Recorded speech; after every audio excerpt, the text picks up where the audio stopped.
جناب نبی اکرم صلی اللہ علیہ وسلم نے ارشاد فرمایا، بین انا نائم، میں ایک رات سویا ہوا تھا، فاتانی رجلان، میرے پاس دو فرشتے آئے اور ان دونوں فرشتوں نے فاخذا بسبعی، میرے بازوؤں کو پکڑا اور مجھے اپنے ساتھ چلنے کے لیے کہا، میں ان کے ساتھ چلا، فاتیا بی جبلا وعرا، مجھے ساتھ لے کر کے ایک ایسے مقام پر پہنچے جس کے اوپر بہت ہی ایک وحشتناک پہاڑ تھا، مجھے لا کر کے اس پہاڑ کے نیچے کھڑا کر دیتے ہیں، مجھے وہ فرشتے کہتے ہیں، اسعد اے محمد عربی صلی اللہ علیہ وسلم، آپ اس پہاڑ پہ چڑھیے۔ جناب نبی اکرم صلی اللہ علیہ وسلم نے ارشاد فرمایا، میں نے ان سے کہا لا اطیقہ،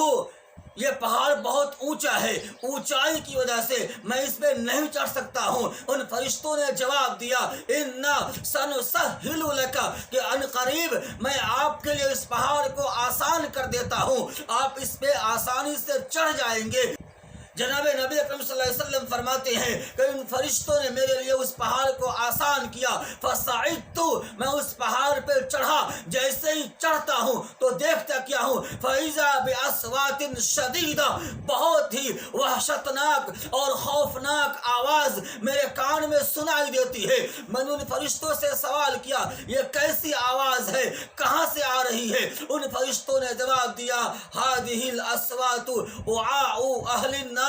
یہ جہنمی کی چیخو پکار کی آواز ہے۔ جہنمی اپنے اعمال بد کی وجہ سے جہنم میں سزا کاٹ رہے ہیں، روندے جا رہے ہیں، پیٹے جا رہے ہیں، انہی کے چیخنے اور پکارنے کی آواز ہے۔ جناب نبی اکرم صلی اللہ علیہ وسلم ارشاد فرماتے ہیں، ان دونوں فرشتوں نے کہا آپ اور آگے چلیے، وہ دونوں مجھے لے کر کے اور آگے چلے، ہم ایک ایسے مقام پر پہنچتے ہیں جہاں دیکھتے کیا ہے، فَكُنْتُ أَنَا بِقَوْمٍ، میں ایک ایسی قوم کے پاس پہنچا، دیکھتا کیا ہوں، مُعَلَّقِينَ بِعَرَاقِيبِهِمْ، کہ ان لوگوں کو ایڑیوں کے بل الٹا لٹکا دیا گیا ہے، مُشَقَّقَةً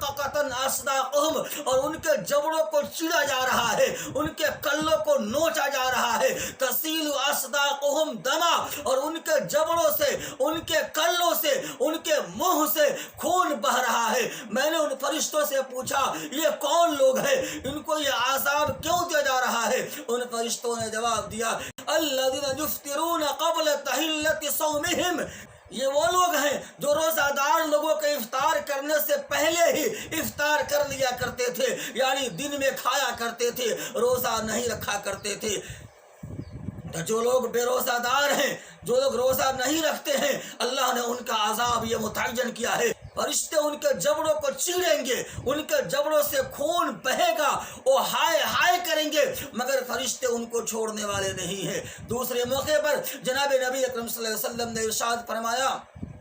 قواعد الدین ثلاثۃ علیہن اسس الاسلام، کہ دین کی بنیادی اصول تین ہیں جس میں پیسہ درکار نہیں ہے، اور بنیادی اصول میں پیسہ درکار ہے، مگر جس میں پیسہ درکار نہیں ہے ویسے بنیادی اصول تین ہیں۔ اگر کوئی آدمی ان تینوں میں سے کسی ایک کو بھی چھوڑ دیتا ہے، یعنی کسی ایک کا انکار کر دیتا ہے، وہ آدمی حلال الدم ہے، وہ آدمی کفر میں داخل ہو گیا۔ اللہ کے رسول نے فرمایا، فمن ترک واحدۃ منہما فقد کفر وحل دمہ، کہ کسی ایک کو بھی چھوڑ دیتا ہے وہ آدمی کفر کر لیا، وہ آدمی کافر ہو گیا، اب اس کا خون بہانا حلال ہو چکا۔ وہ تین چیزیں کیا ہیں؟ اللہ کے رسول نے فرمایا، شہادت واللہ الہ الا اللہ، پہلی چیز اللہ کی وحدانیت کی گواہی دینا ہے، دوسری چیز الصلوات المکتوبہ، 5 وقت کا نماز پڑھنا ہے، تیسری چیز صوم رمضان، رمضان کا روزہ رکھنا ہے۔